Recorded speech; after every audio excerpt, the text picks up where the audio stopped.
নমস্কাৰ, মোৰ অন্য এটি মিনি ব্লগলৈ আপোনালোকক স্বাগতম জনাইছোঁ। আৰু এইফালে দেখিছেই নহয়, ফুৰিবলৈ বুলি আহিলোঁ হয়, ৰাস্তাতে আকৌ বৰুণ দেৱতাই পালে।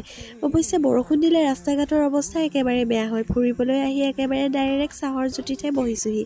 পিছে মই ক'লে আহিছোঁ কোৱাই নাই নহয়, মই আহিছিলোঁ কাজিৰঙাত থকা মোৰ বৰ্তা ঘৰলৈ বুলি। আহি পাই আকৌ বৰ্তা ঘৰত ৰৈ থকা নাই, ৰাস্তাত পিটপিটাই ফুৰিছোঁ।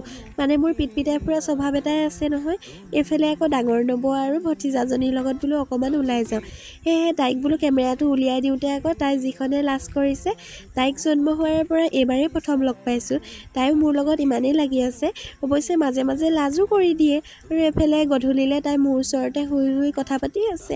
আৰু এইখিনিতে কথা এটা কওঁ, ভিডিঅ'বোৰ মই যিমানেই ৰেগুলাৰ কৰিম বুলি ভাবোঁ, এলাহতে থাকিয়ে যায়। আৰু মোৰ মাতটো ইগন'ৰ কৰিব দেই ৰাইজ, গাটো অলপ ভাল নহয়, সেইটো কাৰণে মাতটো বেয়া শুনিবও পাৰে।